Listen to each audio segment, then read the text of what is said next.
It's interesting. Evolution theory has the sun and stars evolving before the earth. The Bible says God made the earth before the sun and stars. Everything about the evolution theory is backwards to the Bible. Every single thing, absolutely backwards. These theories don't match. Everything's backwards. The Bible says man brought death into the world. Evolution says death brought man into the world. The Bible says God created man, and evolution says no, man created God. These theories are polar opposite. People say, couldn't God use evolution to create? Well, he could have, but it's not the God of the Bible, that's for sure. The God that would use evolution is cruel, wasteful, and retarded. It's not a God you'd want to pray to, that's for sure.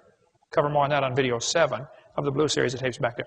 The psalmist said, when I consider thy heavens. By the way, heavens is plural. We get into that more on video 2. He said, when I consider. Kids, you do yourself a favor once in a while to shut off that TV and go outside and consider the heavens. Go see what God has done. The psalmist said, while I was musing, the fire burned. The word muse means think. Think. The Bible uses the word twice. Think.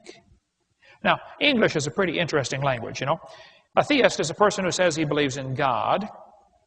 If you put the letter A in front of a word, it means the opposite. So an atheist is a person who says he does not believe in God. Muse means to think. You got it. Amuse means literally to not think. Did you know we've got entire parks where you can pay money and go do that? They're called amusement parks. A place to not think. He said, when I consider thy heavens, the work of thy fingers, the moon, the stars, which thou hast ordained, what is man that thou art mindful of him?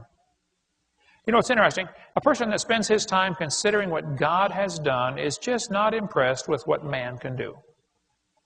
And some of you parents ought to go home and look in your kid's bedroom, and if what you see all over the wall are pictures of sports heroes, you listen carefully. You're training your kids to meditate on what man can do, not what God can do. And his brain, his thinking process is going to be about that deep. You know, the depth of his understanding is, wow, he threw the ball through the hoop. Oh. Who's going to care in 1,000 years? Who's going to care in 5 years? Does anybody know who won the Super Bowl 5 years ago? Does anybody care? Doesn't matter, does it? All those grown men out there fighting over that one ball, and they can all afford to go buy their own.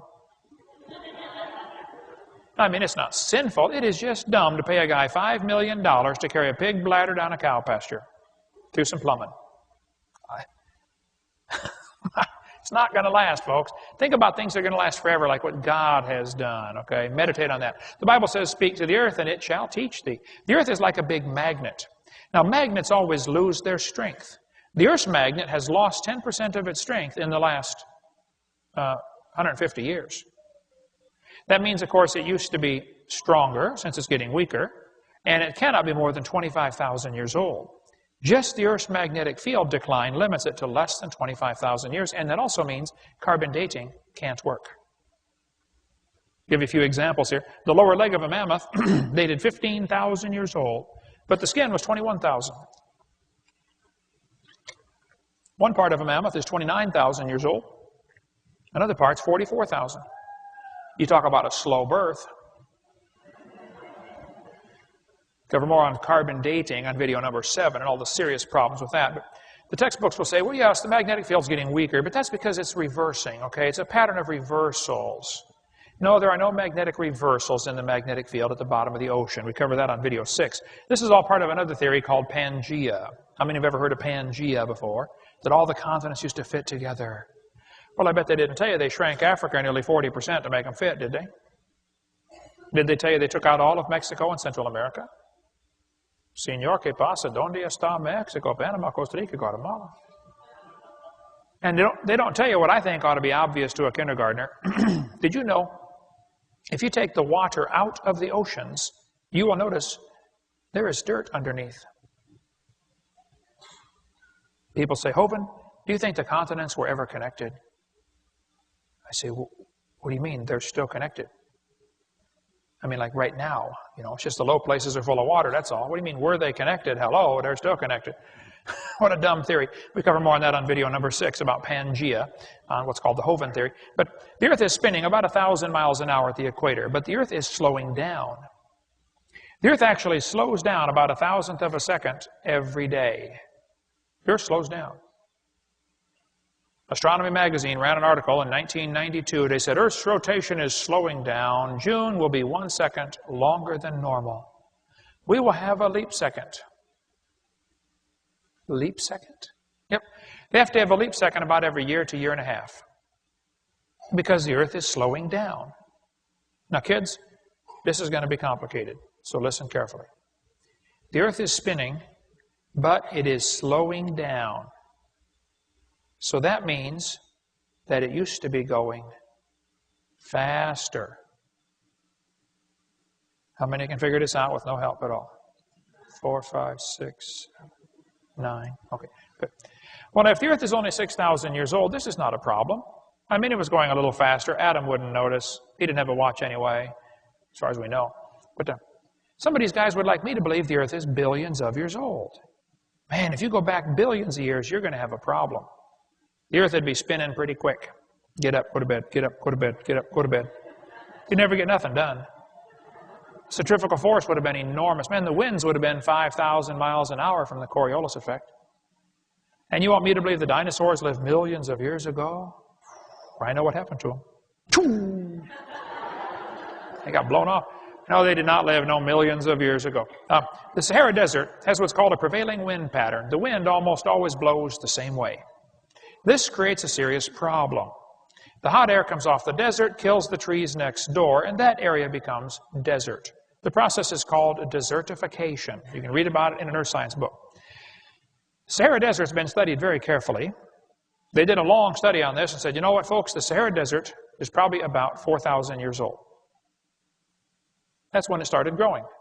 Egypt used to be fertile land all over the place. Okay, well then I have a question. If the Earth is millions of years old, why don't we have a bigger desert someplace? Why would the biggest desert on the planet be less than 4,000 years old? Well, I have a theory about that. Now here's my theory. I believe about 6,000 years ago, God created everything. 4,400 years ago, there was a flood.